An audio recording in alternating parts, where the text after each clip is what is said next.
this is a question for you, Nikki. You have been in for different reasons in different seasons, I imagine, beaten down and tired. And so when a parent is beaten down and tired, or maybe they're a single mom, or maybe they're working 3 jobs, or maybe they're like you and they're in ministry, and we all know ministry can be very draining at times.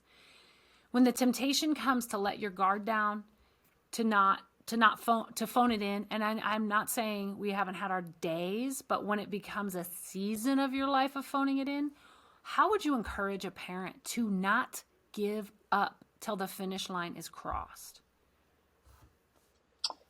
Well, so I love what you talked about with the throne room. And so what we always told our kids was, one day we're going to stand before God and give an account of everything that happens inside our walls. And we may not have done it perfect, but we believed to the best of our ability, we were doing what God told us to do. Amen. All 3 of my boys had moved out at 17 because of how strict we were with dating, but I was pregnant at 17. And so God's grace and mercy is new each day. Amen. And you cannot serve from an empty place. And so often, because of the busyness of the many hats that we wear, a lot of times our spouses and our children get our leftovers. Yeah. And you're going to have to be intentional to decide your best yes.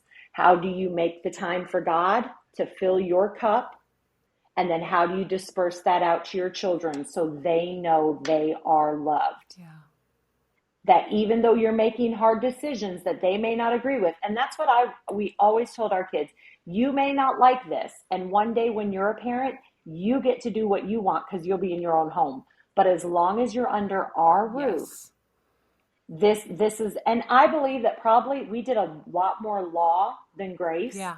I'm sure we messed up. Sure. We overly applied law because we were so scared because we both came out of methamphetamine addictions. Yeah. So of course we were super scared about our kids seeing anything, doing anything, going. They did public grade school, but it was Christian middle schools, Christian high schools, or home schools. I wouldn't say my children were awkward by any means.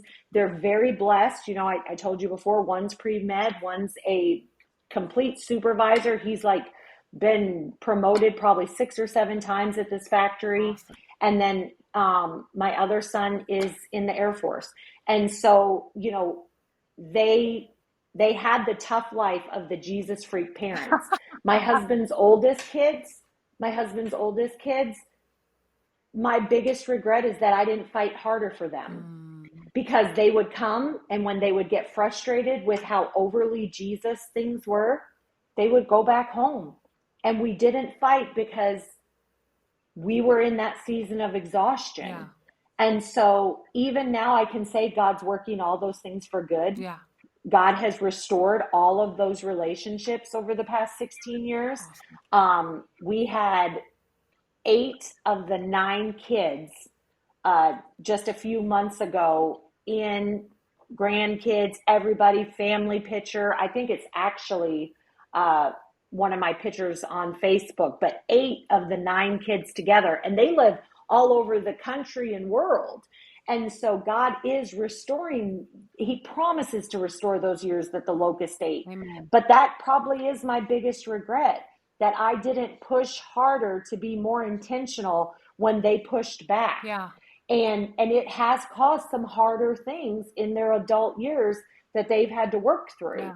And so do your due diligence. Ask God for new strength. Find a support group. I'm the biggest advocate for Celebrate Recovery, regardless if you use drugs or not. It is hurts, habits, and hangups. 60% of my people don't even use drugs. Yeah. They're just single moms, single dads, people just trying to do life in this crazy world on Jesus's terms. Amen. And it is a good place. If you Google it in the, internet, Celebrate Recovery Locator, you can find, I think there's 25,000 in America. Absolutely. You can find one. You can find a good church. Find somewhere where you have a support network of like-minded. Mm-hmm. Just like Charity said, she's not going to her non-believer friends saying, hey, how do I parent?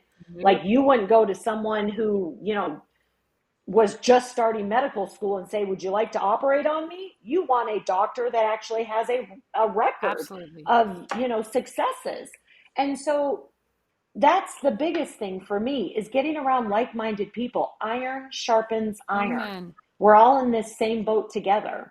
And so, it's out there. And I would say what God has shown me in the last few years is when iron sharpens iron, there's often some friction. And that's okay. Like, we It's have good. to be willing to have the hard conversations. I know, calm, in love, listening, all the things. But we have to be willing to take critique and correction. That's called growing up. And even if we don't initially agree, go away and pray about it. And even Yes. if there is a disagreement there, come back and say, hey, I really thought about what you were talking to me about. Let's talk about it. But ironing, sharpening iron is not unintentionally written in the Bible. Like, oops-a-doodle, I didn't mean iron. It's going to sometimes feel like friction. And in this Yeah. generation, the church is running from friction.